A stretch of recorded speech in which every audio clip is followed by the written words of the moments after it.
ईश्वर की भक्ति किस प्रकार से करनी चाहिए। प्रिय दर्शकों, स्वागत है YouTube प्रभाष ज्ञान दर्पण चैनल में। इस पर ईश्वर की भक्ति किस प्रकार से करनी चाहिए, इस पर महर्षि में ही परमहंस जी महाराज का सत्संग क्या कहता है। तो आइए वीडियो को प्रारंभ करते हैं। वीडियो प्रारंभ करने से पहले एक निवेदन है, यदि आप चैनल पर नए हैं कृपया चैनल को सब्सक्राइब जरूर करें। तो आइए वीडियो को प्रारंभ करते हैं। प्यारे लोगों, संत मत का यह ऐलान इसलिए है कि आप आराम से बैठकर सत्संग का प्रवचन सुन सकें। संत मत सत्संग से क्या लाभ या उपदेश लोगों को मिलता है, थोड़े से वचनों में कहता हूँ। मनुष्य का जन्म कोई बड़े भाग्य से पाता है, लेकिन कोई कम उम्र किशोर अवस्था में ही शरीर छोड़ देते हैं, कोई युवा अवस्था में, कोई उससे और अधिक दिन तक रहते हैं। जीवन का उद्देश्य यही होना चाहिए कि यहाँ सुखपूर्वक रहें और संसार के बाद भी सुख मिले। इसके लिए जो क्रिया होती है उसे सीख कर जो करता है उसको परलोक में शुभ गति मिलती है। पुण्यकर्ता स्वर्गलोक को जाते हैं और पुण्य क्षीण होने पर नरक भी जाते हैं।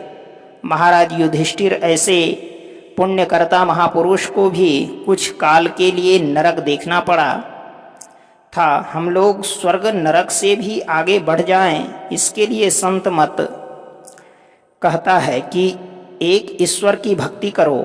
ईश्वर को कहाँ पाएंगे, तो इसके लिए संत गोस्वामी तुलसीदास जी ने कहा है, व्यापक व्याप्य अखंड अनंता अखिल अमोघ शक्ति भगवंता, अगुण अदभ्र गिरा गोतीता सब दर्शी अनवद्य अजीता। जितने भी पदार्थ हैं सब व्याप्य हैं, वह सब में व्यापक हैं, सब में सब ही ते न्यारा। स्वरूप से व्यापक जरूर है, वह मनुष्य के अंदर भी है। अंदर जो है उसको खोजो, वह खोज अंदर में करो। खोज करने के लिए सत्संग भी चाहिए। सत्संग से उपदेश पाकर अच्छे लोगों की संगति मिल जाए तो अच्छा है। और वे जो कहे अंदर में खोज करने के लिए, तो उनके बताए मुताबिक खोजो। यह सरल बात है।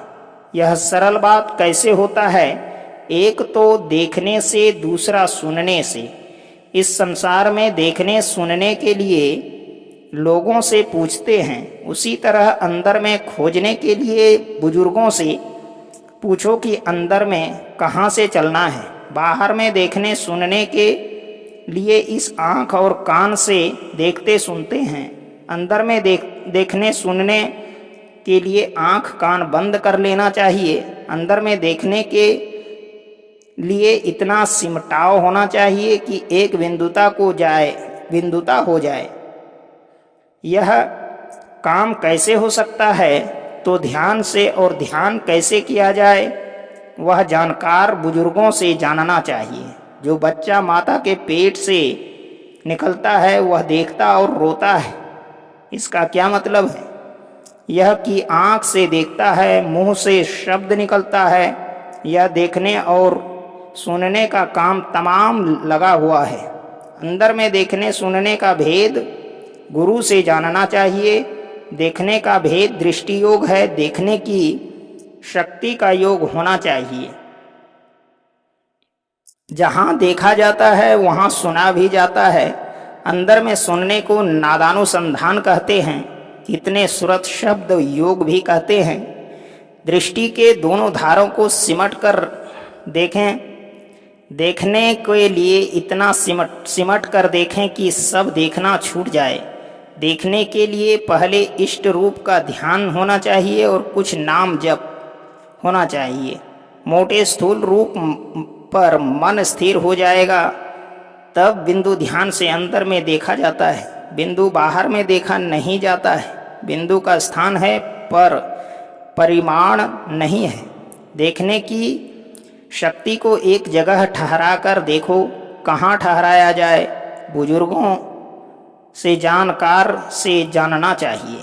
वहाँ ठहर कर तब जो सुना जाएगा वह नादानुसंधान है। योग शिखोपनिषद अध्याय 2 में कहा है, बिंदु नाद महालिंगम शिव शक्ति निकेतनम देहम शिवालयम प्रोक्तम सिद्धिदम सर्वदेहिनाम।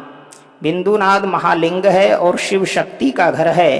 इस देह को शिवालय कहते हैं, सभी प्राणियों को इसमें सिद्धि मिलती है। पुनः कहा, बिंदुनाद महालिंगम विष्णु लक्ष्मी निकेतनम देहम विष्णवालयम प्रोक्तम सिद्धिदम सर्वदेहिनाम। बिंदुनाद रूप जो महालिंग है वही विष्णु और लक्ष्मी का घर है। इस देह को विष्णु मंदिर ठाकुरवाड़ी कहते हैं।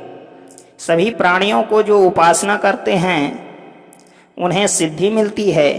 यही खास दो चीज बिंदुनाद का उपासना अंदर की ओर ले जाता है। कहाँ तक ले जाता है? तो जहाँ से शब्द आया है, शब्द में अपने उद्गम स्थान तक खींच कर ले जाने का गुण है। इसका भेद गुरु से सीखो। वह शब्द कहाँ तक खींचेगा? तो जहाँ से उसकी उत्पत्ति हुई है। उसकी उत्पत्ति कहाँ से हुई है? तो कहा परमात्मा से शब्द हुआ है, कंप से, कंपन से। पहले कंपन हुआ है तब शब्द हुआ है। हमारे शरीर में कंप है, उसमें शब्द भी है। जहाँ कंप है वहाँ शब्द भी है। शब्द कहाँ हुआ?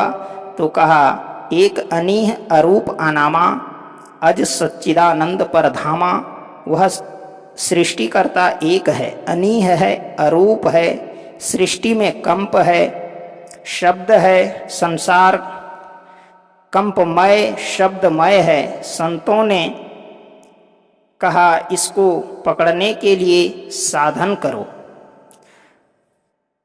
गुरु नानक देव ने कहा, शब्द तत्व वीर्य संसार शब्द निरालमु अपर अपार।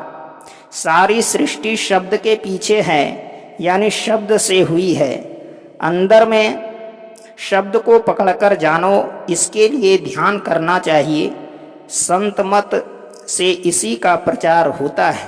पहले भी ऋषि मुनि लोग ध्यान करते आए हैं। उनके उपनिषदों को पढ़कर जानना चाहिए। मनुष्यों को अपनी कमाई से गुजर करना चाहिए, सात्विक कमाई करनी चाहिए, आपस में मेल से रहना चाहिए, समाज में मेल से रहना चाहिए, सदाचार का पालन कीजिए, गुरु की सेवा कीजिए और ध्यान कीजिए।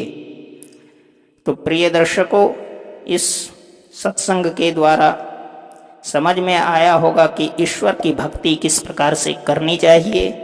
तो यदि आप चैनल पर नए हैं, कृपया वीडियो को लाइक और चैनल को सब्सक्राइब जरूर करें और बेल आइकन दबाकर आने वाले ऐसे ही सुंदर सत्संग को सुनने के लिए बेल आइकन जरूर दबाएं। मिलते हैं।